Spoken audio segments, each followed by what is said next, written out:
Auzubillahiminash-shaytanir-rajim. Bismillahir-rahmanir-rahim. This is Agha Sharia Khan. I belong to the 40th CTP and currently educated in Pakistan Audit and Accounts Academy. I welcome to all of you on the platform of CSS Brinby.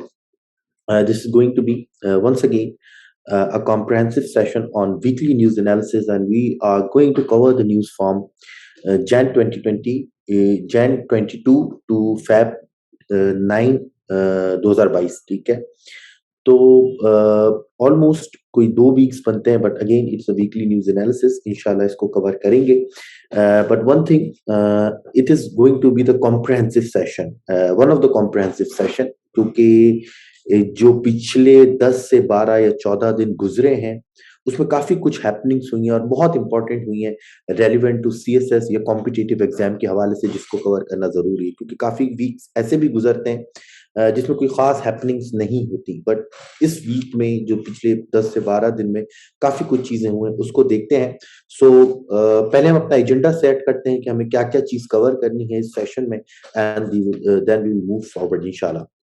So we are going to cover the new surge of terrorism in Balochistan. आपने देखा नौशकी के अंदर, पंजगोर के अंदर, ठीक है, जो है वो नौशकी के अंदर और पंजगोर के अंदर हमें जो है वो बलूचिस्तान के अटैक्स हुए.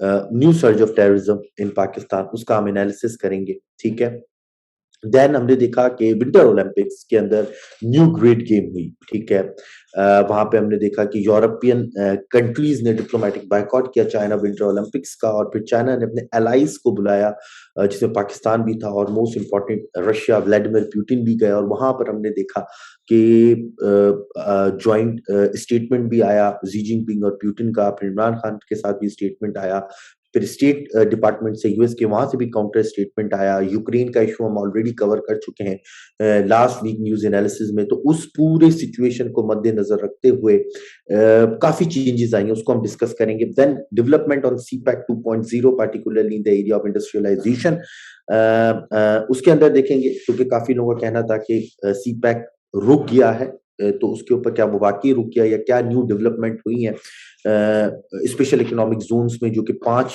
प्रायोरिटाइज स्पेशल इकोनॉमिक जोन्स हैं, राशाकई के अंदर, धाबेजी के अंदर, और दूसरे उसके ऊपर देखेंगे. देन इंडिया पाकिस्तान रिलेशंस में चेंजिंग आई है.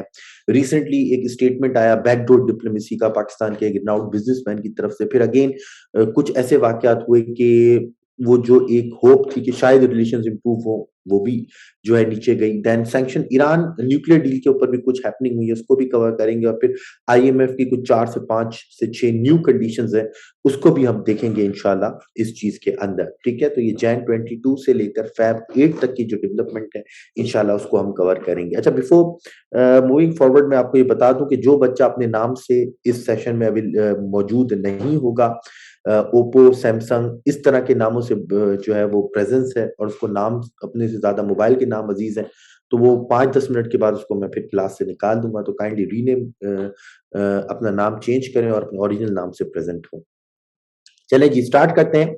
अच्छा, बिफोर मेकिंग एनालिसिस मैं आपको ये बता दूं, जो कि अगेन एक मेजर अनाउंसमेंट है कि हमारा बैच 9 जो है करंट अफेयर्स पाकिस्तान अफेयर्स का, वो मार्च 1 से शुरू होने जा रहा है. ठीक है, जिसकी डेमो क्लासेस हैं, ओरिएंटेशन सेशन और डेमो क्लासेस 26 और 27 को हैं 5 PM ऑन जूम के ऊपर. थोड़ी सी डिटेल में आपको बताऊं, करंट अफेयर्स पाकिस्तान अफेयर्स में हमारे पास टोटल लेक्चर्स होंगे 62, और इसके तमाम हम टॉपिक्स कवर करते हैं, from political issues to economy. आपके सामने पूरा रोड मैप इसका लिखा हुआ है, डिटेल कोर्स प्लान, जिसमें जर्नल लेक्चर्स 3 है इकोनॉमिक इश्यूज के ऊपर, 4 to 9 लेक्चर्स इकोनॉमिक इश्यूज के ऊपर हैं. सोशल इश्यूज के ऊपर अगेन 5 लेक्चर्स हैं, जिसमें तमाम social issues, digitalisation, Islam, population, Islamophobia, food security, education cover किया जाएगा. देन पॉलिटिकल इश्यूज हैं, जिसमें इलेक्टोरल रिफॉर्म से लेके national integration, debate over new provinces, constitutional debate, presidential parliamentary system, nuclear programme, civil military relations, national security, और फिर newly announced Pakistan national security के ऊपर एनालिसिस भी. फिर पाकिस्तान एंड रीजन, पाकिस्तान के relation with its neighbouring countries and with great parts, उसके साथ इसको पूरा 20 लेक्चर 27 से लेके लेक्चर 36 तक. देन इंटरनेशनल इश्यूज के ऊपर लेक्चर 37 से लेके लेक्चर 50, और फिर पाकिस्तान मूवमेंट को एंड में कवर किया जाएगा. और इसके साथ साथ वीकली न्यूज एनालिसिस और बुक रिव्यूज और नोट्स इन हार्ड कॉपी वगैरह शामिल है. So if you are interested, in the session of Pakistan Current and Pakistan Affairs, a comprehensive session, then feel free to contact. WhatsApp number आपके सामने आ रहा होगा, और जो है वो डिटेल्स डिस्क्रिप्शन में भी है, तो उसके ऊपर कांटेक्ट करें और डेमो क्लास ओरिएंटेशन सेशन जरूर लें। चलें जी, अब हम चलते हैं अपने पहले टॉपिक की तरफ, जो कि है न्यू सर्ज ऑफ टेररिज्म इन पाकिस्तान। ठीक है जी, या आपको कोई भी डिटेल चाहिए रिलेटेड टू सेशन, व्हाट्सएप पे मैसेज करें, आपको मिल जाएगा। चलें जी, हम अपना वीकली न्यूज एनालिसिस शुरू करते हैं और पहला टॉपिक जो है हमारे पास वो है टेररिस्ट अटैक इन बलूचिस्तान, या न्यू सर्ज जो आई है। अभी आपने रिसेंटली भी देखा कि उसका इम्पैक्ट कितना ज्यादा था कि प्राइम मिनिस्टर इमरान खान और फिर आपके चीफ ऑफ आर्मी स्टाफ ने विजिट भी किया बलूचिस्तान का, और फिर अनाउंसमेंट भी की गई। अब है क्या, पहले तो हम देखते हैं। हमने देखा कि फरवरी 2 के अंदर, यहाँ पे मैं इसको फैब कर दूं अगर, तो फैब 2 को नौशकी में और पंजगोर में बलूचिस्तान नेशनल आर्मी या बीएनए की तरफ से टेररिस्ट अटैक्स किए गए, और ये पहले की तरह के टेररिस्ट अटैक्स नहीं थे, ये बड़े ऑर्गेनाइज थे। वहां पे जो है वो एंगेज किया गया सिक्योरिटी फोर्सेस को, 2-2.5 घंटे तक एक पूरी फाइट हुई, और उसके बाद से हमने देखा कि तकरीबन 9 Pakistan army soldiers sacrifice their lives in the defense of the country, in the defense of the province। और ये अटैक तभी हो रहा है जब फरवरी 3 को इमरान खान जो है वो अपने विजिट के ऊपर जा रहे हैं चाइना, और ये वो विजिट है जो कि कोविड के बाद पहली दफा हो रहा है। किसी भी जो है वो चाइनीज प्रेसिडेंट का अपने मुल्क में किसी भी दूसरे कंट्री के प्रेसिडेंट या प्राइम मिनिस्टर से वो पहली दफा मिल रहे हैं आफ्टर कोविड। इससे पहले उन्होंने म्यांमार का दौरा किया था, लेकिन अपने मुल्क में वो जो ऑन ग्राउंड मुलाकात है वो पहली दफा हो रही है किसी के साथ, और ये बहुत इंपॉर्टेंट विजिट समझा जा रहा है, क्योंकि इससे पहले भी काफी अटैक्स हो चुके हैं। उस सूरत हाल में ये अटैक हो रहा है, तो जरा कॉन्टेक्स्ट समझे। ठीक है कि फरवरी 2 को अटैक्स हो रहे हैं और फरवरी 3 से इमरान खान का विजिट शुरू होने वाला है चाइना का, जो कि बहुत इंपॉर्टेंट है। आ जाओ आ जाओ।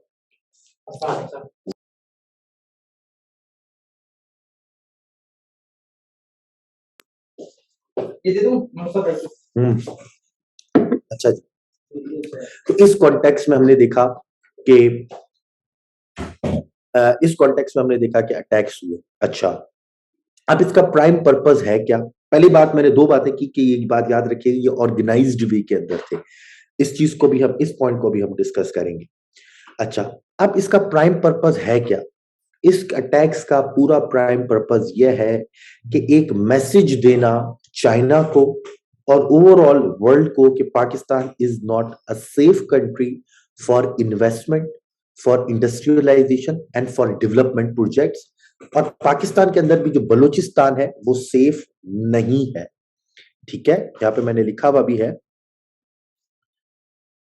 कि प्रिंसिपल पॉइंट क्या है कि ये मैसेज देना कि जो है वो पाकिस्तान जो है वो सेफ कंट्री नहीं है। किसके लिए? डेवलपमेंट के लिए, इन्वेस्टमेंट के लिए और इस तरह की चीजों के लिए। अच्छा, इससे पहले भी इस तरह के अटैक्स होते रहे हैं, खासतौर पे चाइनीज जो है नेशनल्स हैं या चाइनीज जहां पे काम कर रहे हैं।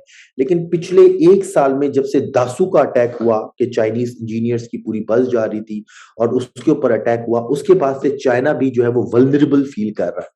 आपने देखा, वरना चाइनीज कभी भी इस तरह की डिमांड नहीं करते, लेकिन आफ्टर दासू अटैक के बाद जो उस वक्त हुआ था, चाइना ने पहली दफा कंपनसेशन क्लेम किया और ये शर्त रखी कि दासू के ऊपर जो है वो जब तक काम दोबारा शुरू नहीं होगा, जब तक आप $38 मिलियन की फैमिलीज ऑफ इंजीनियर्स को कंपनसेट नहीं करेंगे। और फिर पाकिस्तान ने एग्री किया कि वो $11.6 मिलियन की कंपनसेशन करेगा। यानी मैसेज ये था कि Pakistan is not safe for Chinese investment.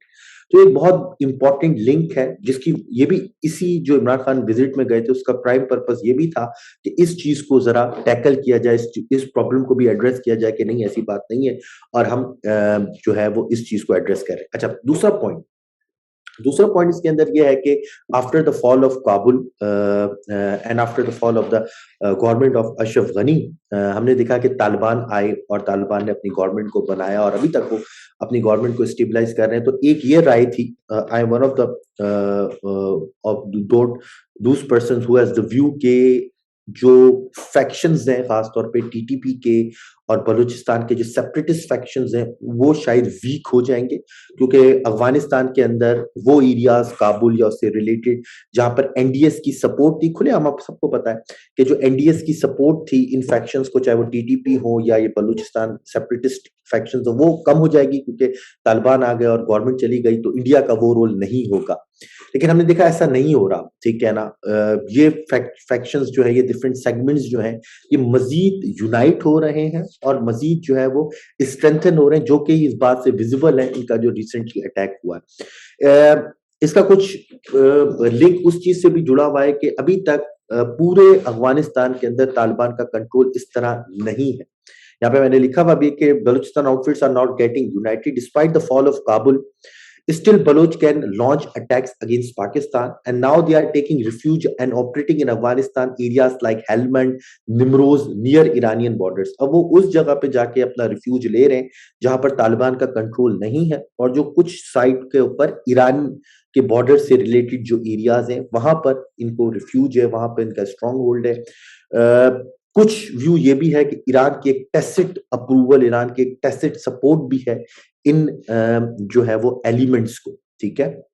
तो हम जब सॉल्यूशंस की बात करेंगे अभी इसी के अंदर, तो हम ये भी देखेंगे कि हमें ईरान को भी जो है वो एक कॉन्फिडेंस में लेना चाहिए और उसके ऊपर एक वाजे स्ट्रेटेजी या वाजे बात करनी चाहिए कि भाई ये एलिमेंट्स हैं जो आपके बॉर्डर एरियाज के ऊपर बैठे हुए हैं, या तो आप ऑपरेशन करें या मेक श्योर करें कि ये फिर हमारे मुल्क में एक्टिविटीज ना कर पाए। अच्छा, अब इसमें इंडिया का क्या रोल है? आपको याद हो, अगर 1 से 1.5 साल पहले आईएसपीआर ने फॉरेन ऑफिस के साथ एक प्रेस कॉन्फ्रेंस की थी, जिसमें शाह महमूद कुरैशी भी मौजूद थे, आईएसपीआर के डीजी भी मौजूद थे, और उन्होंने 100 पेज का एक डोजियर पूरी दुनिया को दिखाया था और उन्होंने ये बात क्लेम की थी विद प्रूफ कि Indian involvement in terrorist activity in Pakistan. और उन्होंने कहा था कि इंडिया का प्राइम पर्पस या इंडिया जो काम कर रहा है वो ये कर रहा है कि trying to unite different fragments of TTP, BNA, BLA, वो तमाम फैक्शंस को यूनाइट करना चाह रहा है जो पाकिस्तान के अगेंस्ट एक्टिविटीज कर रहे हैं, ठीक है। अब वो हम चीज देख रहे हैं कि आप देखें बलूचिस्तान के अंदर अटैक्स, अफगानिस्तान के अभी रिसेंटली कल परसों चेक पोस्ट के ऊपर अटैक हुआ, अफगानिस्तान से लोग बॉर्डर क्रॉस कर आए, चेक पोस्ट पे अटैक हुआ, हमारे जवानों ने शहादत नोश की। तो ये पूरा पैटर्न है, ठीक है। पहला प्राइम पर्पस इसका क्या है, इसको आप फिंगर पॉइंट्स पे याद कर सकते हैं कि भाई मैसेज देना कि Pakistan is not safe country for investment, Chinese investments, Chinese development को रोकना, तमाम फैक्शंस को यूनाइट करना, और जो है पाकिस्तानी स्टेट को हर्ट कर, ठीक है जी। अब इसके सॉल्यूशंस के ऊपर क्या है, इसका सॉल्यूशंस की अगर हम बात करें तो हम क्या कह सकते हैं।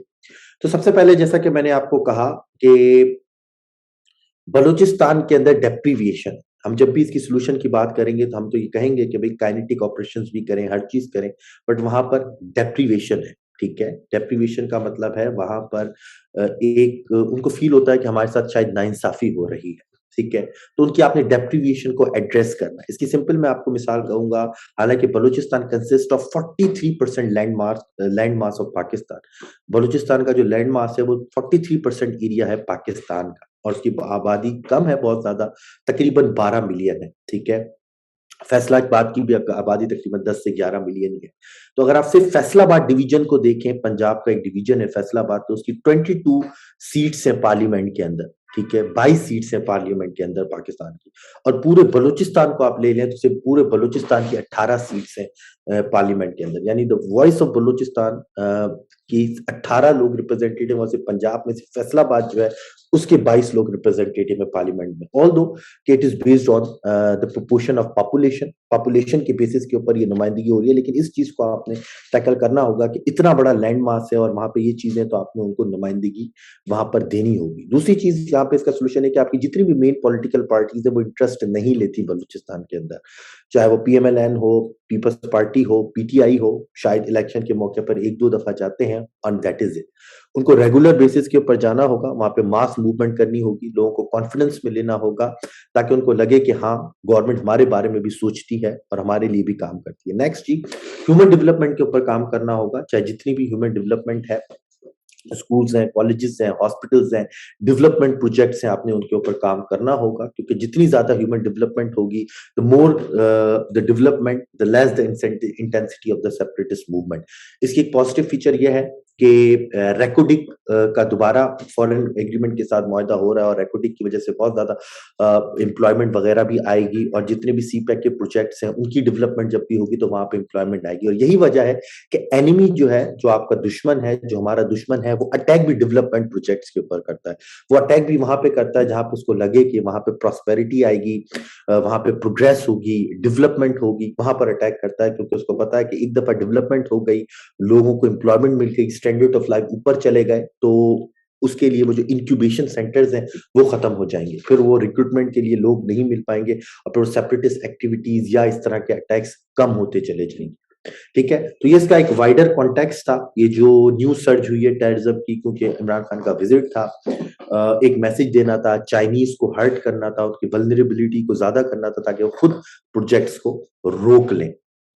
तो ये एक चीज थी जिसको डिस्कस करना बहुत जरूरी। इसी कॉन्टेक्स्ट में आप आगे कर सकते हैं, इसको आप सीपेक से भी कनेक्ट कर सकते हैं, सेपरेटिस्ट मूवमेंट से, डेवलपमेंट से, डेप्रीविएशन से, हर चीज से न्यू सर्ज ऑफ टेररिज्म जो आई है बलूचिस्तान में, उसको आप कनेक्ट कर सकते हैं। नेक्स्ट जी बहुत इंपॉर्टेंट है, वो है जी विंटर ओलंपिक्स। जैसा कि मैंने आपको कहा, अब विंटर ओलंपिक्स को हम 2 से 3 ब्रैकेट्स में डिवाइड करते हैं। विंटर ओलंपिक्स में पहले क्या हुआ कि डिप्लोमेटिक बाइकॉट हुआ फ्रॉम द वेस्टर्न वर्ल्ड। उन्हें बोला कि भाई हम कोई बड़े लीडर्स जो है वेस्टर्न वर्ल्ड के, वो नहीं आएंगे China in the opening ceremony of winter Olympics. अब जाहिर बात है, चाइना का एक अपना क्लाउड है पूरी दुनिया में। उसने इमीडिएटली अपने जो एलाइज है उनको एंगेज किया और बोला कि भाई वो लोग यार, तो आपने जरूर आना है। And Pakistan being the closest ally of China, prime minister Imran Khan गए, प्यूटिन को एंगेज किया गया, वो भी वहां पर गए। इसके अलावा इजिप्ट के जो थे प्रेसिडेंट वो वहां गए, सेंट्रल एशियन रिपब्लिक्स की कंट्रीज के थी वो वहां गए। अब हम इसको वन बाय वन करेंगे, क्योंकि इसमें जो हमारे लिए 2 मोस्ट इंपॉर्टेंट चीजें, एक तो Imran Khan visit to China, China और पाकिस्तान के दरमियान किन चीजों के ऊपर बात हुई, क्या हुआ मेमोरेंडम के अंदर, जो स्टेटमेंट जारी हुआ उसमें किन चीजों के ऊपर बात है, सीपेक के ऊपर क्या बात है, इंडस्ट्रियलाइजेशन के ऊपर क्या बात की गई, लोन्स के ऊपर क्या बात की गई, अफगानिस्तान के ऊपर क्या बात की गई, कश्मीर के ऊपर क्या बात की गई, इसको हम देखेंगे। फिर जो दूसरा मोस्ट इंपॉर्टेंट है इंटरनेशनल लेवल के ऊपर, जो शायद हमारी और इमरान खान की मुलाकात और जी जिनपिंग की मुलाकात से ज्यादा इंपॉर्टेंट है, वो है the meeting between the Putin and the Xi Jinping in the backdrop of Ukraine crisis. क्योंकि पहली दफा ऐसा हो रहा है कि चाइना और रशिया जो है वो करीब आए, और उनका जो स्टेटमेंट भी आया, उन्होंने भी कहा कि फ्रेंडशिप विद नो लिमिट्स, हमारी एक ऐसी फ्रेंडशिप होगी जिसकी कोई लिमिट नहीं होगी। और एक वही चीज है जिसका रिचर्ड निक्सन ने या हेनरी किसिंजर को ये डर था कोल्ड वॉर के एरा में, कि कहीं सोवियत यूनियन और चाइना एक ना हो जाए, उनका वो एक दूसरे के अलाय ना हो जाए। और अमेरिका ने पूरी कोशिश की थी कि रशिया और सोवियत यूनियन एक दूसरे के अलाय ना हो, और वो नहीं हुए कोल्ड वॉर में। बट अब ऐसा नहीं हो रहा, अब चेंजेस हो रही हैं, चाइना रशिया करीब आए, और जो ज्वाइंट स्टेटमेंट आया, उन्होंने यूएस को भी क्रिटिसाइज किया, उसकी पॉलिसीज को भी क्रिटिसाइज किया, नेटो की एक्सपेंशन को भी क्रिटिसाइज किया, इकोनॉमिक डोमेन में कई मुआहदे हुए। तो उन सबको हम यहाँ पर वन बाय वन देखेंगे। लेकिन पहले पाकिस्तान की बात, इमरान खान और जी जिनपिंग और चाइना के दरमियान जो कॉन्ट्रैक्ट्स हुए, जो भी चीजें, उसको हम जरा थोड़ा एनालाइज करते हैं। तो Imran Khan visit to China ji, फरवरी 3 से लेके फरवरी 5 तक का ये विजिट था। क्या क्या मकसद थे इसके, 4 से 5 इसके बेसिक ऑब्जेक्टिव्स थे, इसको देखते हैं। The first one, to attend the Beijing Olympics, to show solidarity with China, several countries called for a diplomatic boycott of the games. As I mentioned earlier, boycott किया, आप एक closest ally थे China की, आपकी जिम्मेदारी थी कि आप solidarity show करें, और वहां पर गए आप। Secondly, to take China into confidence as far as the security of Chinese officials are concerned. After the Dasu attack और भी जो recently attack हुए, ये बहुत जरूरी था कि Chinese officials को confidence में लिया जाए। अगेन इस विजिट का एक प्राइम मकसद ये भी था। Then ji, to boost industrialization in special economic zones and CPEC 2.0 in Pakistan, क्योंकि पिछले 3 से 4 महीने से after several attacks on Chinese installation, ये लग रहा था कि सीपेक का जो इंडस्ट्रियलाइजेशन वाला फेज है या सीपैक 2.0 का जो सोशो इकोनॉमिक वाला फेज है वो शायद रुक गया है या स्लो हो गया है। तो उसको एक बूस्ट देना जरूरी था और वो बूस्ट जब ही दिल सकता था जब दो हायर ऑफिशियल्स आपस में फेस टू फेस बैठे और जो भी मसले हैं उनको खत्म किया जाए, तो वो बूस्ट मिलना भी जरूरी था। एक ये प्राइम ऑब्जेक्टिव था। And loan to ask for 3 billion loans from China to stabilise the country's falling foreign reserves. और आपको पता है कि पाकिस्तान की इकोनॉमी अभी भी जो है वो समझिए वेंटिलेटर के ऊपर ही है, तो हमें लोन्स की भी जरूरत थी क्योंकि हमारे फॉरेन रिजर्व्स नीचे जा रहे थे। तो एक लोन भी चाइना से क्लेम किया जाए ताकि अपनी इकोनॉमी को थोड़ा सा सस्टेन स्टेबलाइज किया जाए। तो ये कुछ 4 से 5 प्राइम ऑब्जेक्टिव थे प्राइम मिनिस्टर इमरान खान के जब वो बीजिंग जा रहे थे और शी जिनपिंग से मुलाकात, ये प्राइम मिनिस्टर वो चाइना से मुलाकात करने जा रहे थे। अब ये 4 से 5 जो प्राइम ऑब्जेक्टिव्स थे, इसके ऊपर क्या डेवलपमेंट हुई, क्या ये कामयाब हुए, कौन सी ऐसी चीज थी जिसके ऊपर काम हुआ, किस चीज के ऊपर काम नहीं हुआ, आइए उसको देखते हैं वन बाय वन। सबसे पहले जी इंडस्ट्रियलाइजेशन और सीपैक 2.0 की बात कर लें। अगेन ये पॉइंट्स याद रखिएगा, बहुत इंपॉर्टेंट है, आप लोगों के पेपर भी होने वाले हैं अभी मई के अंदर। तो ये रीसेंट डेवलपमेंट है, ठीक है ना। इसके बाद शायद ऐसी डेवलपमेंट ना हो तकरीबन जब तक आपके पेपर है, क्योंकि इतनी जल्दी कोई विजिट नहीं होने जा रहा। तो जी क्या हुआ, सबसे पहला जी फ्रेमवर्क एग्रीमेंट और इंडस्ट्रियल कॉर्पोरेशन, काफी इसके ऊपर काम चल रहा था 2018 से, बट पहली दफा अब ये जाके ये एग्रीमेंट साइन हुआ है इंडस्ट्रियल कॉर्पोरेशन के ऊपर कि रीलोकेशन होगी इंडस्ट्रीज। यहाँ पे मैंने लिखा भी था कि industrial relocation from China to Pakistan, वो इंडस्ट्रीज जिसमें अब चाइना की शायद इनसाइड चाइना वो इतनी जरूरत नहीं है या वो चाइना में इतनी सस्टेनेबल नहीं है, उन इंडस्ट्रीज की रीलोकेशन की जाएगी पाकिस्तान के अंदर, खासतौर पर स्पेशल इकोनॉमिक जोन के अंदर। तो framework agreement on industrial corporation between Pakistan's Board of Investment and China's National Development and Reform Commission, ये एक एग्रीमेंट हुआ जिसके अंदर क्या हुआ जी, facilitate the relocation of industries as well as investment from China and other parts of the world to special economic zone in Pakistan। मैंने आपको ये बात बताई।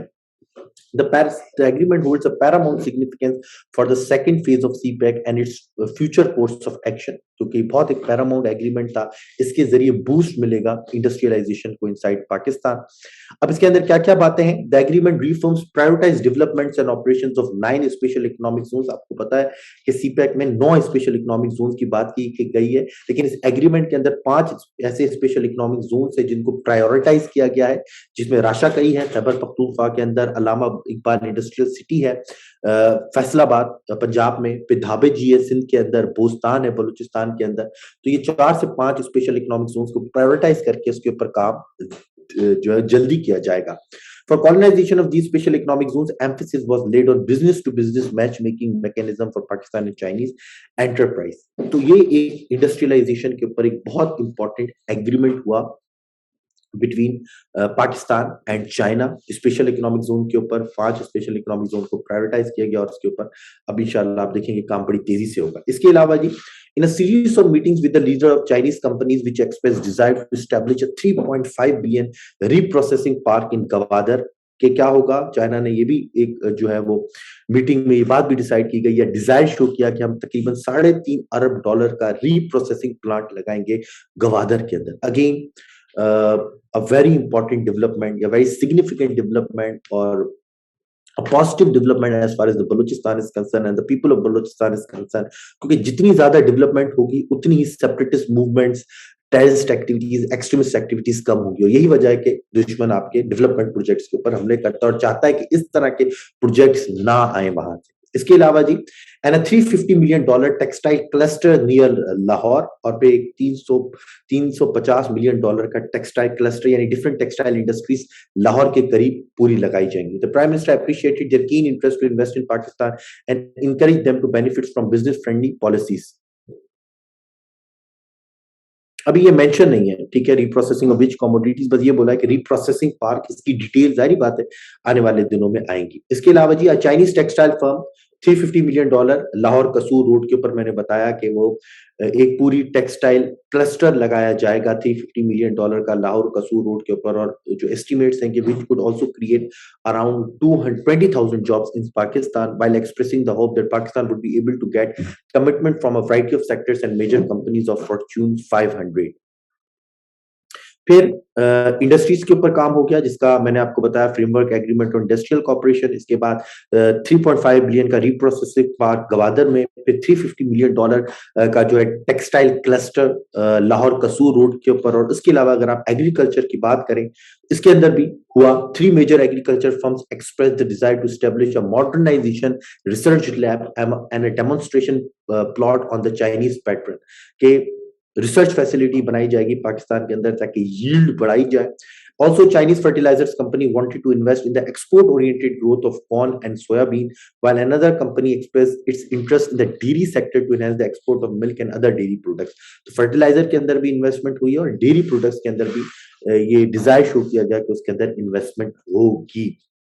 रिफॉर्म, तो ये आपका एग्रीकल्चर सेक्टर वाला पार्ट आ गया, इंडस्ट्री हो गया, गवादर में रीप्रोसेसिंग हो गया, फिर आपकी टेक्सटाइल हो गई, फिर आपकी एग्रीकल्चर हो गई, एंड लास्ट जो हमारे 5th पॉइंट है वो है हमारे पास ML1 प्रोजेक्ट। ठीक है, जो पूरी रेलवे लाइन है कराची टू पिशावर तक, पूरा ML1 सबसे बड़ा प्रोजेक्ट है, उसके ऊपर भी हुआ काम के the premier said both side would continue to expedite efforts to achieve Gwadar potential as a hub of regional commerce industry which also prioritizing preparatory work on the railways ML1 and key energy projects। जो ML1 का project है उसको भी fast किया जाएगा। ये चीजें development हुई as far as industrialisation and CPEC is concern. इसको चीजों को याद रखिएगा।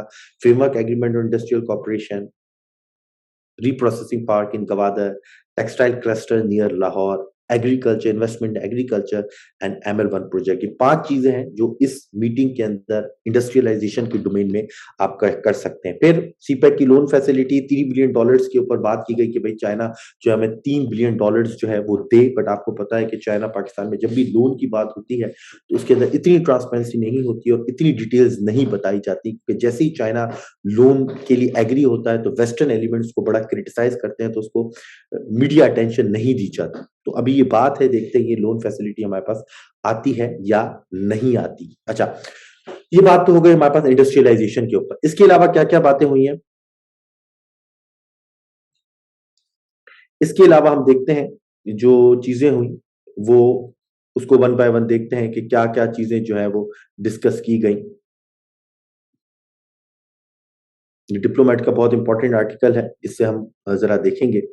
To countries issued a 33 point joint statement. Joint statement कितना, 33 पॉइंट का ज्वाइंट स्टेटमेंट था। सबसे पहले जैसा कि हमेशा होता है कि पाकिस्तान चाइनीज जो रेड लाइन है या चाइनीज जो उनकी सॉवरेनिटी या नेशनल इंटरेस्ट के इश्यूज है उसको सपोर्ट करता है, और चाइना पाकिस्तान के नेशनल इंटरेस्ट के जो इश्यूज है उसको सपोर्ट करता है।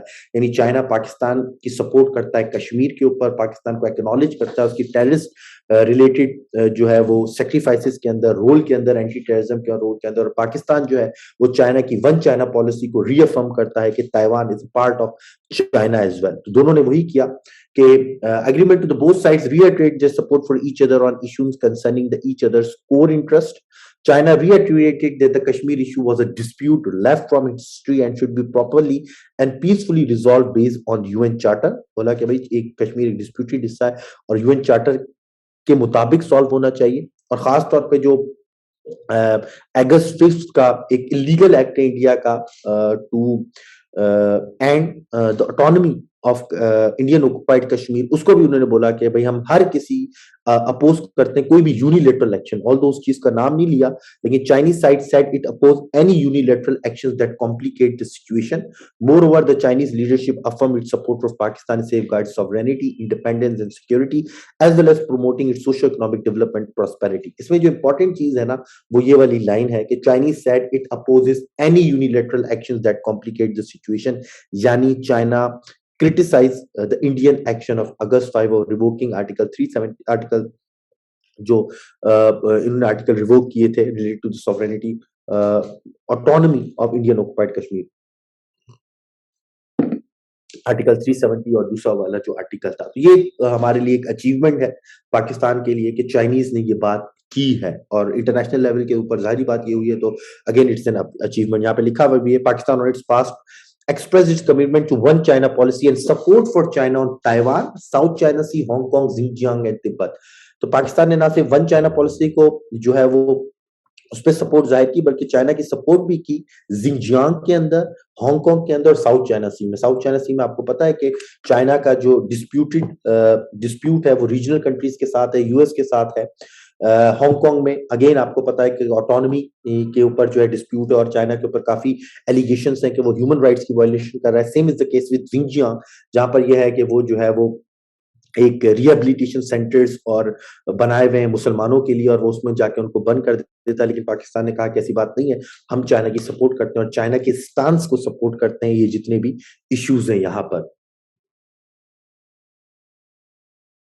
जी बिल्कुल, 370 और 35 है as far as the Indian occupied Kashmir is concern, जो अगस्त 5 को हुआ था। ठीक है जी। अच्छा जी। More importantly, with both countries explicitly supporting each other on core issues, Pakistan has openly declared that it has chosen China over the US as far as alignment of Pakistan interest and regional security and economic policies concerned. Pakistan शुरू से कहता है कि हमें US के साथ भी अच्छे रिलेशंस रखने हैं, बट इस टाइम पर हमारा नेशनल इंटरेस्ट चाइना के साथ ज्यादा अच्छे तरीके से अलाइन हो रहा है। इसके अलावा मैंने कहा कि चाइना हमेशा पाकिस्तान के रोल को एक्नॉलेज करता है, पाकिस्तान के एंटी टेररिज्म रोल को, कि पाकिस्तान ने जो टेररिज्म की में कुर्बानियां दी, अगेन यहाँ पर भी जो है वो उसकी बात मौजूद है। इसके अलावा जी in fact both side express determination to safeguard China Pakistan economic corridors from all threats and negative propaganda. यहाँ पे सिक्योरिटी ऑफ सीपैक आ गई। अफगानिस्तान के ऊपर, अगेन अफगानिस्तान के ऊपर चाइना पाकिस्तान के स्टांस को सपोर्ट करता है कि भाई अफगानिस्तान में अब तालिबान की गवर्नमेंट आ गई है। Instead of waiting to see how Taliban is behaving, दुनिया को चाहिए कि at least to provide humanitarian support in Afghanistan, ताकि दोबारा अफगानिस्तान को केओस से, सिविल वॉर से और ब्लड शेड से बचाया जा सके और वहां पे प्रॉस्पेरिटी और डेवलपमेंट लाई जा सके। तो वही स्टांस को उन्होंने किया कि Afghanistan two side agreed that the peaceful, stable, united, safe and secure Afghanistan was important for prosperity and development of the region. The joint stance on Afghanistan shows that the Pakistan's position on Afghanistan is very much acknowledged by China. कि पाकिस्तान की जो position है कि वहां पे humanitarian aid दी जाए to avoid the looming crisis, वो चीज चाइना ने पाकिस्तान के स्टांस को सपोर्ट किया। तो Pakistan side highlighted that China has become a popular education destination. फिर ये सोशल डोमेन में आ गई कि पीपल टू पीपल कांटेक्ट, वहां पे स्कॉलरशिप ज्यादा जहाँ पाकिस्तान के स्टूडेंट्स जाएं, ये वाली डोमेन है। ऑन द मिलिट्री फ्रंट, ये इंपॉर्टेंट है, ये जरा देखिएगा मिलिट्री फ्रंट के अंदर। On the military front the two sides will be expanding military to military contacts and cooperation. Pakistan is military is known to have maintain closer contact with US military. अच्छा, military के दरमियान again बोला गया कि भाई contacts और corporation बढ़ाए जाएंगे, लेकिन इसमें जो चीज नहीं लिखी हुई वो मैं आपको बता दूं कि आपको पता होगा कि इंडिया ने रिसेंटली जो है वो फ्रेंच मेड फाइटर जेट्स लिए राफेल के नाम से। ठीक है, अब उसके बाद से इंडियन एयरफोर्स, ऑब्वियसली सी बात है, उसके पास एक मॉडर्न वेपन आ गया, एक मॉडर्न इक्विपमेंट आ गई। तो उसको काउंटर करने के लिए पाकिस्तान ने चाइना के साथ डील की है कि वो Chinese top of the line जो जेट है, फाइटर जेट J-10C, वो खरीदेगा। और अभी 23 मार्च में 2 से 3 J-10C फाइटर जेट पाकिस्तान की एयरफोर्स के अंदर इंक्लूड हो जाएंगे, और वो आप देखेंगे भी, अगर 23 मार्च को परेड होती है तो आप J-10C China top of the line fighter jets आप देखेंगे, जो कि पाकिस्तान एयरफोर्स में इंक्लूड होने जा रहे हैं, और उसके साथ साथ बाकी भी J-10C के फाइटर जेट्स पाकिस्तान के पास आएंगे।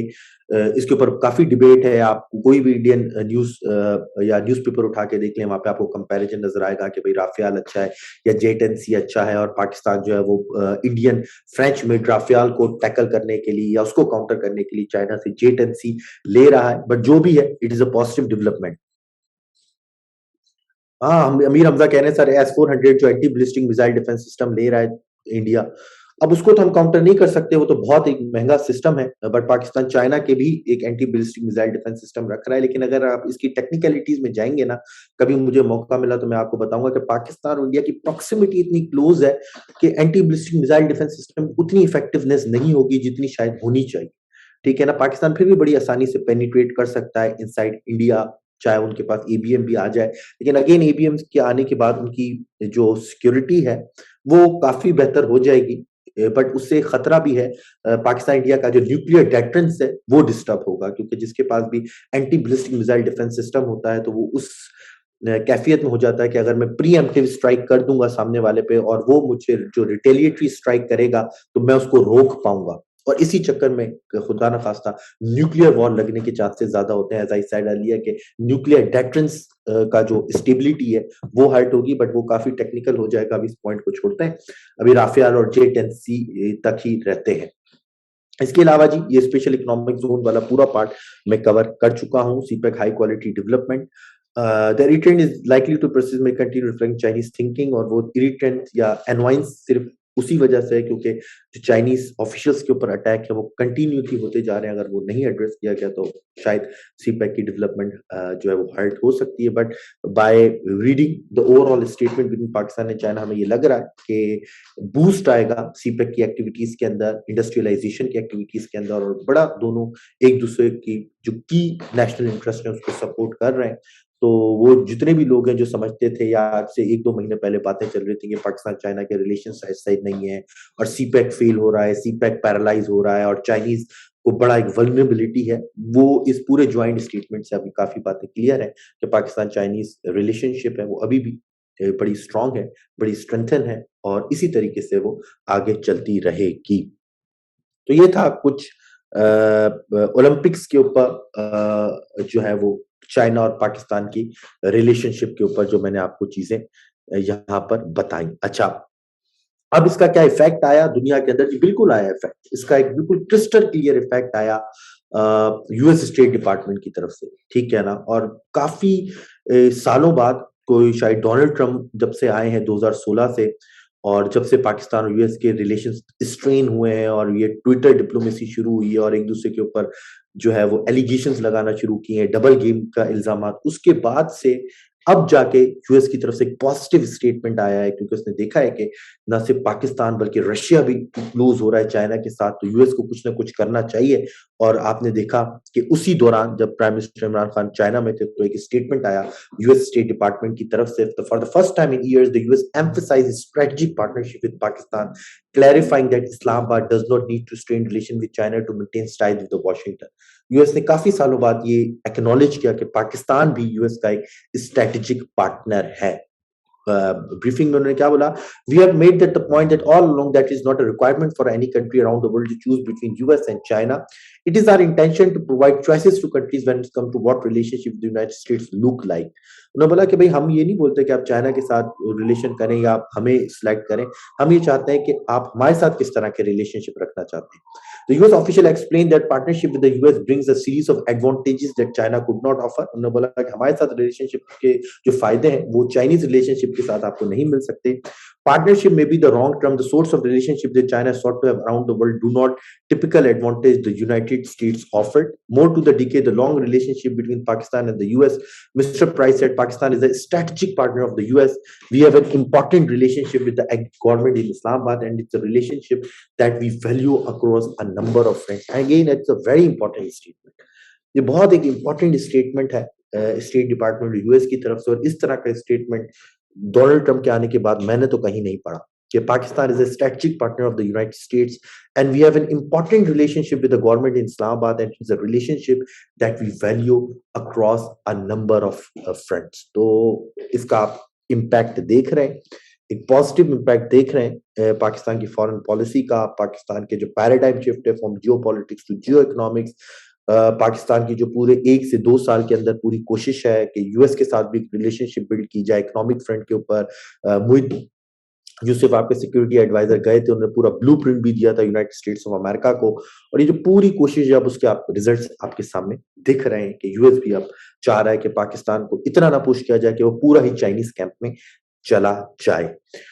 तो ये बड़ी एक पॉजिटिव डेवलपमेंट थी। अब चलते हैं हम दूसरी मीटिंग की तरफ। एक तो जी जिनपिंग की इमरान खान के साथ थी, और एक इंपॉर्टेंट मीटिंग जो कि इंटरनेशनल लेवल के ऊपर बहुत इंपॉर्टेंट है वो है प्यूटिन जी, व्लादिमीर पुतिन और जी जिनपिंग चाइनीज प्रेसिडेंट की मीटिंग रशियन प्रेसिडेंट के साथ। The Russian Chinese partnership against US, growing Sino-Russian cooperation, exactly the result that President Richard Nixon and his national security advisor Henry Kissinger were trying to avoid in 1970s। मैंने पहले भी कहा कि during the cold war US की पूरी कोशिश थी कि चाइना और सोवियत यूनियन आपस में अलाय ना हो जाए, और यही वजह है कि उनके दरमियान फिशर्स क्रिएट किए, और जो है वो फिर आपने देखा कि कोल्ड वॉर में किस तरह चीजें जो है वो अनफोल्ड हुई और फिर सोवियत यूनियन कोलैप्स कर गया।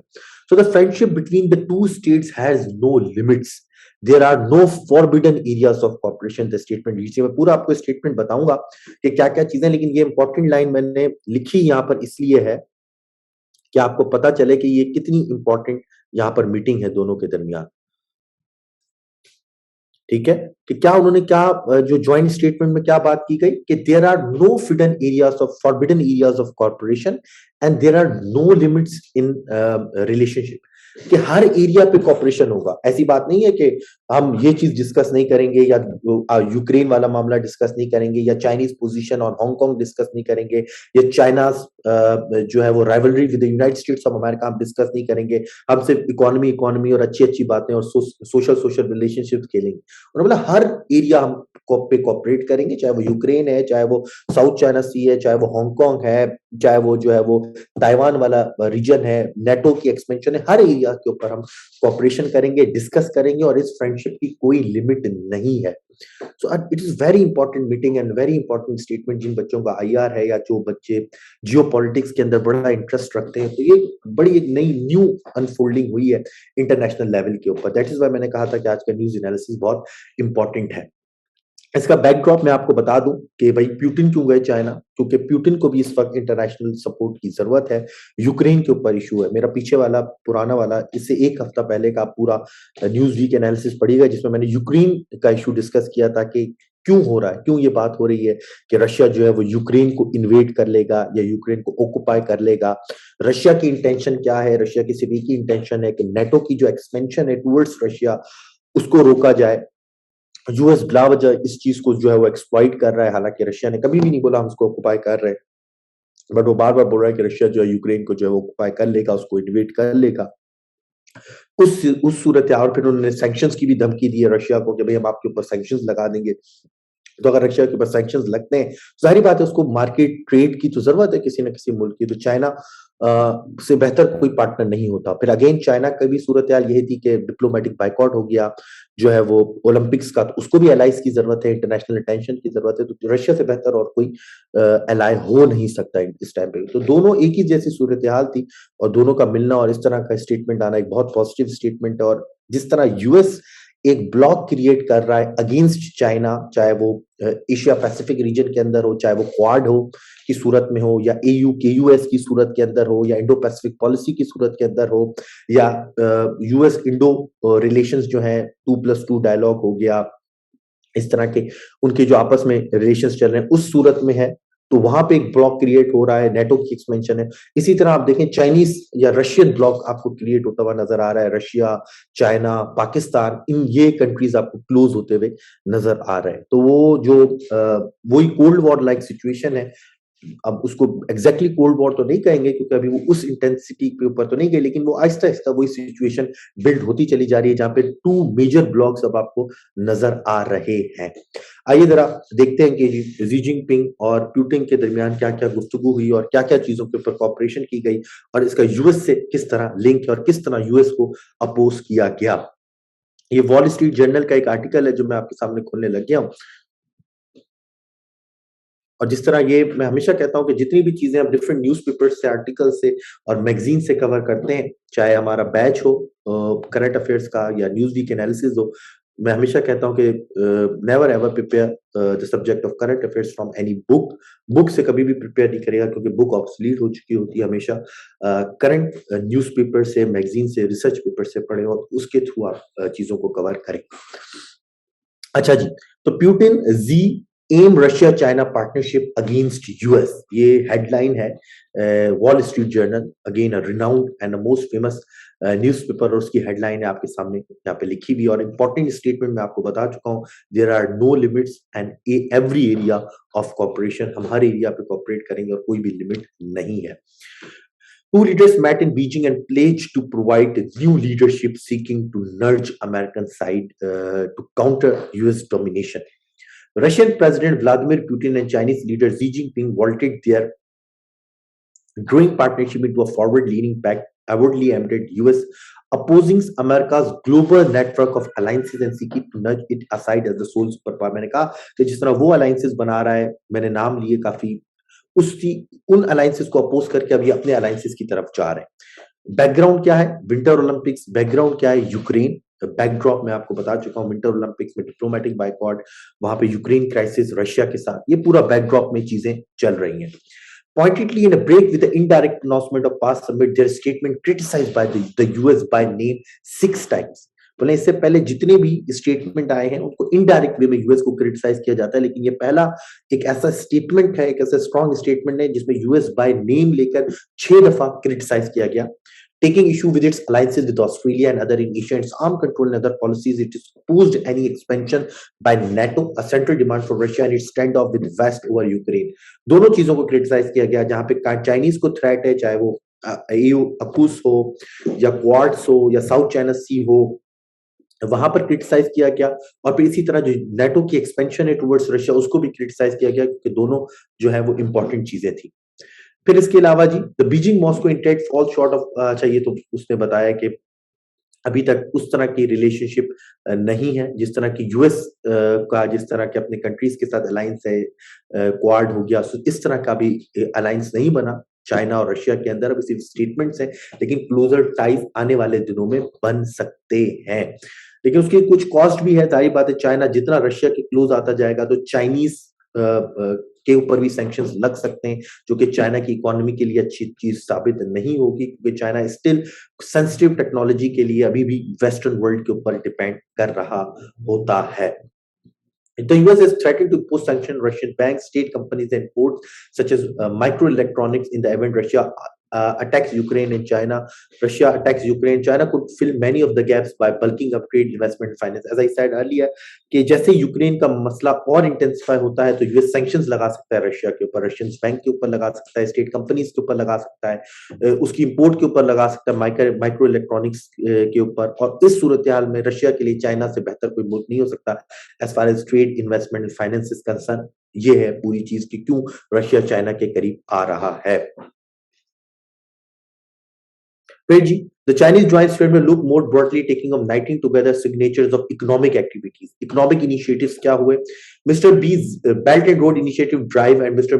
Putin's Eurasian Economic Union to forge stronger links across much of the Eurasian continent with developing nations. दोनों के बाद एक अपना अपना मॉडल है, और अगर दोनों एक दूसरे को कॉम्प्लीमेंट कर लेते हैं, इससे अच्छी चीज नहीं होगी पूरे यूरेशिया के लिए। चाइना के पास belt and road initiative structure है पूरा, और रशियन के पास जो है वो पूरा यूरेशियन इकोनॉमिक फॉर्म है।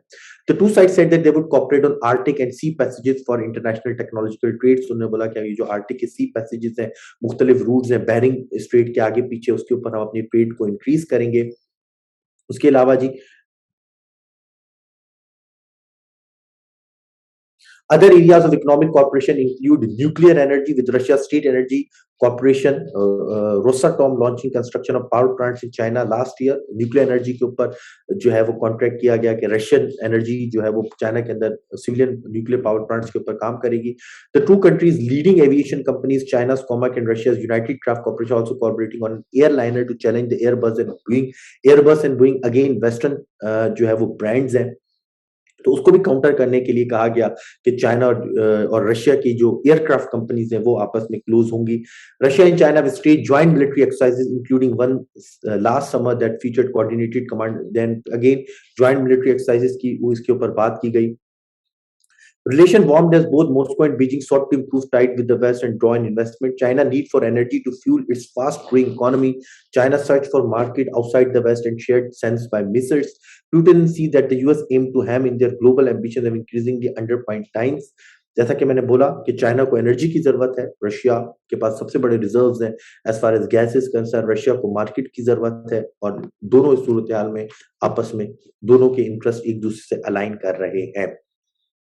That year, the two countries opened $55 billion power of Siberia's pipeline, delivering natural gas to China. मैंने कहा कि इसी साल ये भी किया गया कि मुआहदा होगा कि भाई रशिया का जो साइबेरिया में पाइपलाइन है वो डिलीवरी करेगा नेचुरल गैस को चाइना की तरफ। On Friday, Putin and Xi met the two countries amid new oil and gas deals valued estimated $117.5 billion. Oil and gas के ऊपर भी डील हुई, इकोनॉमी के अंदर कितनी, 117 billion dollars की। Russia's largest oil producer also said it have a new oil line agreement to supply 100 million tons of crude oil via Kazakhstan to Chinese energy. तकरीबन 100 billion crude oil जो है वो Russia provide करेगा Chinese state energy को। इसके अलावा the tightening of ties with Moscow is evidence Fridays represent a fundamental shift in China's foreign policy which 4 decades have centered on building it's relation with the US. इसके अलावा जो चीज important है, अच्छा, पहले जो है वो एक चाइना की फॉरेन पॉलिसी थी, जैसे कि ज़ी जिनपिंग ने कहा भी था कि we have 1000 reason to get the China US relationship right and not one reason to spoil it. पहले चाइना पूरी कोशिश करता था कि यूएस के साथ रिलेशन जो है वो किसी तरह बेहतर हो, लेकिन अब मैंने कहा कि एक वाज़ेह शिफ्ट आया है, क्या वो खुलेआम यूएस को क्रिटिसाइज कर रहे हैं, रशिया भी उनके साथ है, दूसरे कंट्रीज भी उनके साथ यहाँ पर खड़े हो रहे हैं। Russia and China has no limits, there are no forbidden areas of cooperation. China को एनर्जी की जरूरत है, रशिया को ट्रेड की जरूरत है, दोनों की तरफ आप दोनों के मुआहदे आपके सामने यहाँ पर लिखे हुए हैं।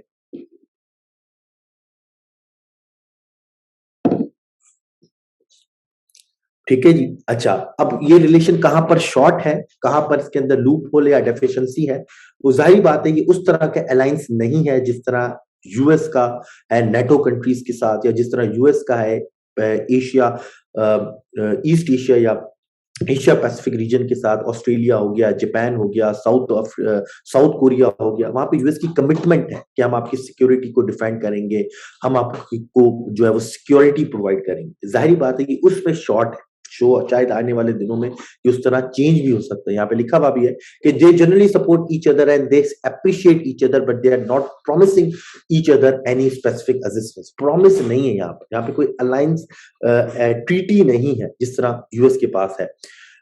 It is very different from what the United States and its European allies pledged to do in reference to Russia. वहां पर एक पूरी ट्रीटी है, सिक्योरिटी है अगेंस्ट रशिया, नेटो है, एशिया पैसिफिक एग्रीमेंट्स हैं, उस तरह की तो नहीं है, उस तरह का हो सकता है आने वाले फ्यूचर के अंदर। तो ये बहुत इंपॉर्टेंट मीटिंग थी पुतिन की और ज़ी जिनपिंग की, जिसके ऊपर यूएस को क्रिटिसाइज किया गया, उसकी पॉलिसीज को क्रिटिसाइज किया गया। रशिया और चाइना के बीच में एनर्जी से रिलेटेड प्रोजेक्ट्स हुए, एग्रीमेंट्स हुए, गैस से रिलेटेड एग्रीमेंट्स हुए, न्यूक्लियर एनर्जी से रिलेटेड एग्रीमेंट्स हुए, और आपने देखा कि हर एरिया पे बोला गया कि हम कॉपरेशन करेंगे। अब सवाल ये पैदा होता है कि अगर रशिया यूक्रेन के ऊपर एग्रेशन के ऊपर जाता है, जो मैं नहीं समझता कि रशिया कभी भी यूक्रेन के ऊपर एग्रेशन करेगा, लेकिन अगर उसके ऊपर जाता है तो क्या चाइना उसको सपोर्ट करेगा? अगर चाइना उसको सपोर्ट करता है तो इंटरनेशनल इमेज क्या जाएगी चाइना की, और अगर चाइना उसको अपोज करता है तो एक इमेज चाइना की डिफरेंट होगी। चाइना को बोला जाएगा कि ये बहुत जो है वो एक रैशनल एक्टर है, रिस्पॉन्सिबल एक्टर है, ये एग्रेशन को जो है अपोज करता है, और ये किसी भी चीज की जो है वो टायरनी या फोर्स या प्रेशर को सपोर्ट नहीं करता। अगर चाइना रशियन एग्रेशन को सपोर्ट करेगा यूक्रेन के ऊपर तो एक बिल्कुल डिफरेंट इमेज जाएगी चाइना के इंटरनेशनल लेवल के ऊपर। तो अब ये देखना है कि चाइनीज स्टांस क्या होता है as far as Russian aggression Ukraine is concern. लेकिन सवाल यही पैदा होता है कि क्या रशिया एग्रेशन पे जाता है या नहीं जाता। अभी तक तो ऐसा नहीं लगता कि रशिया इन्वेड करेगा यूक्रेन को, लेकिन again a very positive development as far as international geopolitics is concern. ठीक है जी, तो ये बहुत एक इंपॉर्टेंट चीज थी जो हुई। ये पूरी चीज का जो फ्रेमवर्क है वो विंटर ओलंपिक्स है एंड द चेंज ऑफ, मैंने यहाँ पे लिखा हुआ भी था कि winter Olympics and the new great game, Russia, China, Pakistan and the United states of America, क्या क्या डेवलपमेंट हुई, किस किस तरह की चीजें हुई, वो मैंने आपको सारी चीजें बताई। नेक्स्ट पॉइंट के ऊपर चलते हैं। हमारे पास जो है वो है again a very important topic as far as international issues is concern, वो है जी यूएस ईरान न्यूक्लियर डील, जिसका असल नाम है joint comprehensive plan of action. आप सबको पता है 2015 में डील होती है ओबामा के दौर में, बट जैसे ही डोनाल्ड ट्रंप आते हैं वो डील से विड्रॉ कर जाते हैं, और जो है वो माइक पॉम्पियो जो उस वक्त सिक्योरिटी, वो सीआईए के हेड थे, फिर जो है वो सेक्रेटरी ऑफ स्टेट आए, उनकी पॉलिसी के तहत मैक्सिमम प्रेशर कैंपेन करते हैं ईरान के ऊपर, और फिर अटैक्स भी होते हैं। ईरान का टॉप कमांडर जो है उसको मारा भी जाता है, और फिर ये होता है, फिर ईरान भी रिटेलिएट करता है वहां पर और कहता है कि भाई हम पर जो रिस्ट्रिक्शंस है as far as nuclear energy is concern, हम पर जो जो रिस्ट्रिक्शंस है as far as nuclear energy या न्यूक्लियर डेवलपमेंट इज कंसर्न, हम उसको नहीं मानते, क्योंकि आप भी जो है हमें सैंक्शंस आपने बोला था रिलीफ देंगे, वो आपने वापस ले लिया।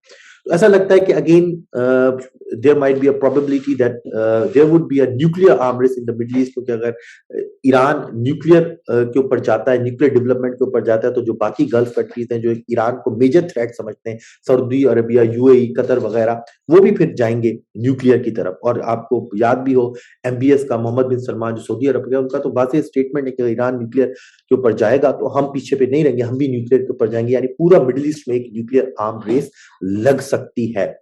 After the arrival of Joe Biden, again Democrat है, न्यू दुनिया की पॉलिटिक्स का पता है, चीजों का पता है, सेंसिटिविटी का पता है, डोनाल्ड ट्रंप की तरह नहीं है। तो उन्होंने एक बड़ा एक अच्छा डिसीजन लिया।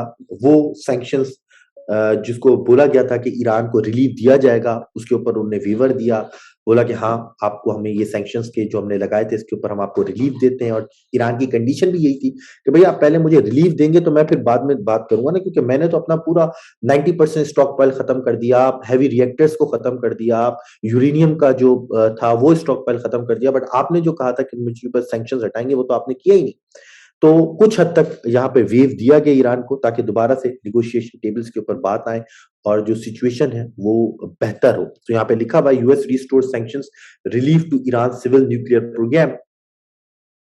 Washington has allowed foreign companies to engage in some civilian projects at Iran's nuclear power station Tehran Research Reactor.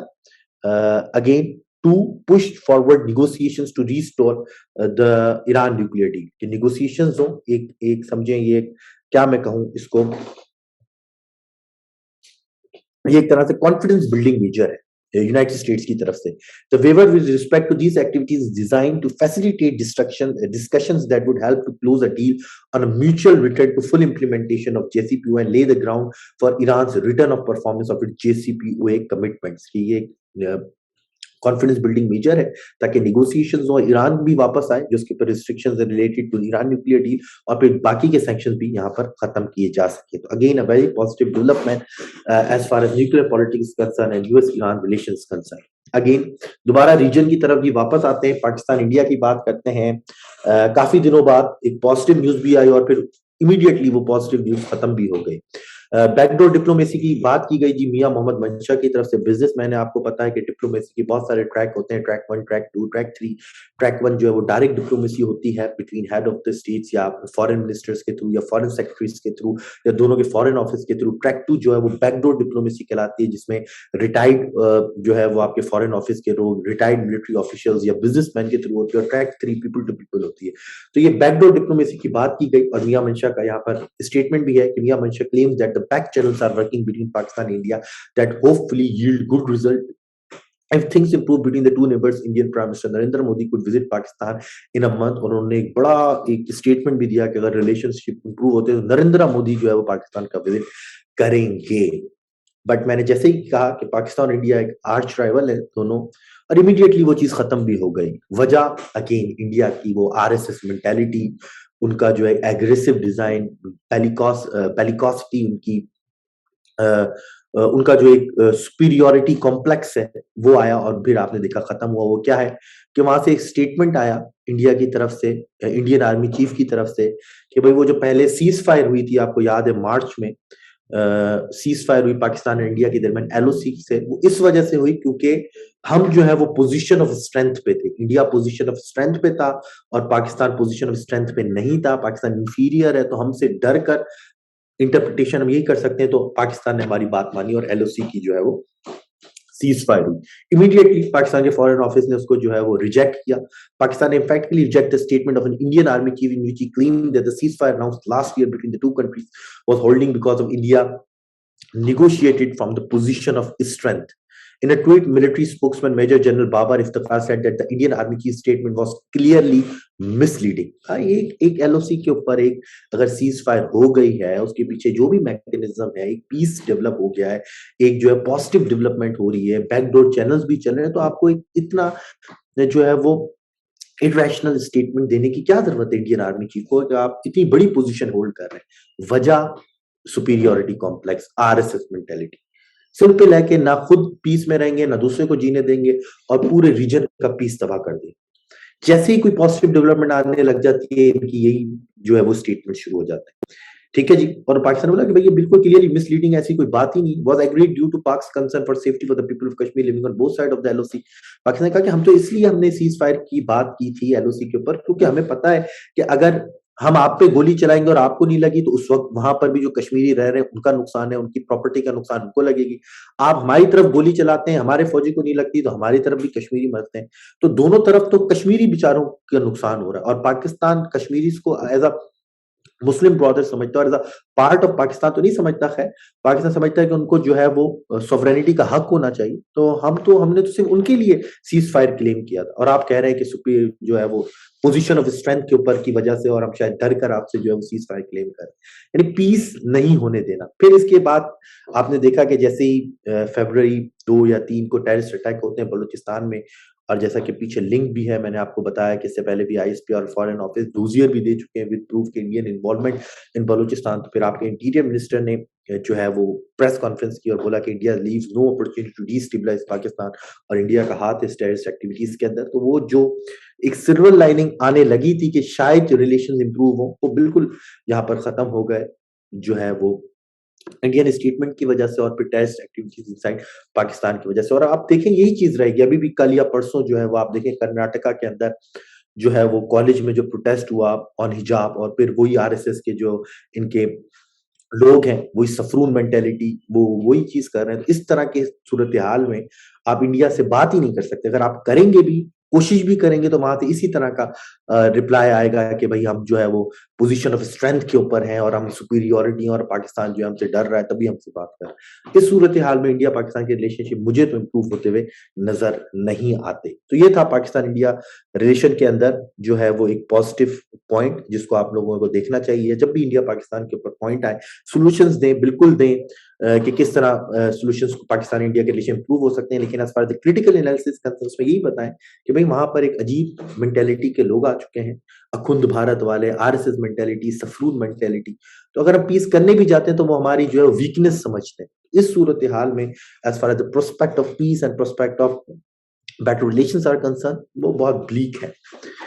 Next ji, last news जो है वो हमारे पास आईएमएफ से रिलेटेड है। आईएमएफ ने नई कंडीशंस लगाई जो है वो पाकिस्तान के ऊपर न्यू कंडीशंस आई जी।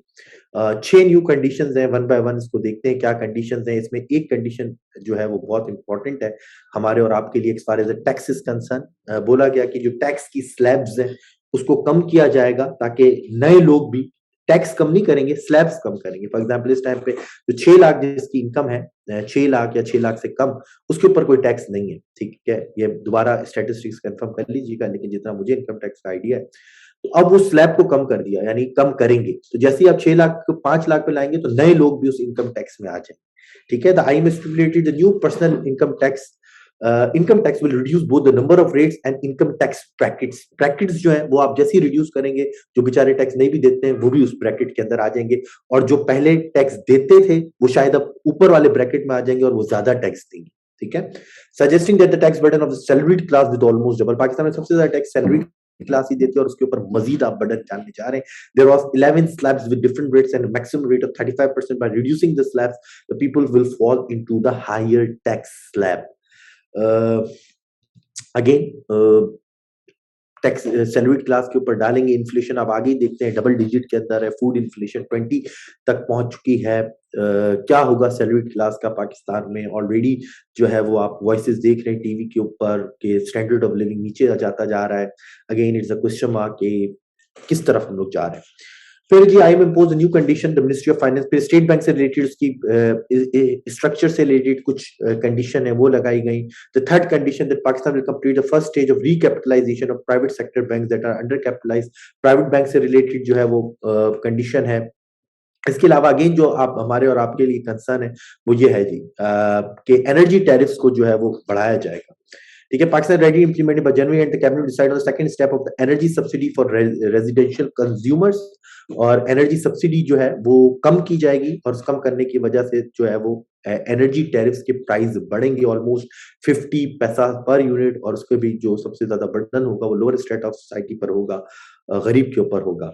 Then जी, the government will take preliminary approval for the new state-owned enterprises law, state-owned enterprises, PIA, railway और इस तरह की दूसरी जो एंटरप्राइजेज हैं, उससे रिलेटेड न्यू लॉ लेकर आएंगे and the final condition of the public procurement regulate authority, उसके अंदर भी जो है वो चेंजेस लाई जाएंगी। तो इसमें मेन दो बातें हैं, अगर आप आम जबान आम बंदे को समझाएं, आप पेपर में लिखें, एक तो टैरिफ से रिलेटेड है और एक टैक्स से रिलेटेड है, यानी आईएमएफ का बर्डन स्टिल आपके ऊपर है। जब तक आप स्ट्रक्चरल चेंजेस नहीं लाएंगे, आप देखेंगे इन्फ्लेशन भी ज्यादा आएगी, लोगों की स्टैंडर्ड ऑफ लाइफ भी नीचे आएगा। ऑल दो स्टैटिस्टिक्स शायद कुछ और शो कर रहे हो, इकोनॉमिक ग्रोथ आ रही हो, ठीक है 5-6% इकोनॉमिक ग्रोथ आ सकती है, स्टैटिस्टिक्स अच्छे हो सकते हैं, ठीक है ना। स्टैटिस्टिक्स का मसला नहीं है, ग्राउंड लेवल के ऊपर क्या है, ठीक है, ग्राउंड पोजीशन क्या है, गरीब की पोजीशन क्या है, वो एक इंपॉर्टेंट फैक्टर है, उसको जरा देखना पड़ेगा as far as the overall economy is concern. तो this is it from my side. हमने जो है वो तमाम चीजों को डिस्कस किया जो हमारा एजेंडा था, new surge of terrorism, winter Olympics, CPEC 2.0, backdoor diplomacy, Indo Pakistan relation, sanctions relief and Iran nuclear deal and IMF new conditions, इन तमाम चीजों को हमने डिस्कस किया in detail. If you have any question आप पूछें।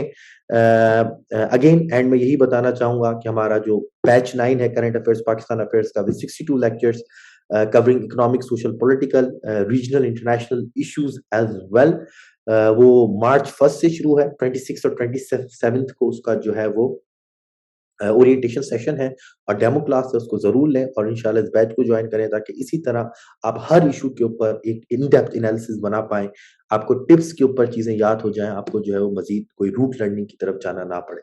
सो this is it from my side, इंशाल्लाह we will meet in the next news week analysis. Till then, अल्लाह हाफिज़ एंड टेक केयर।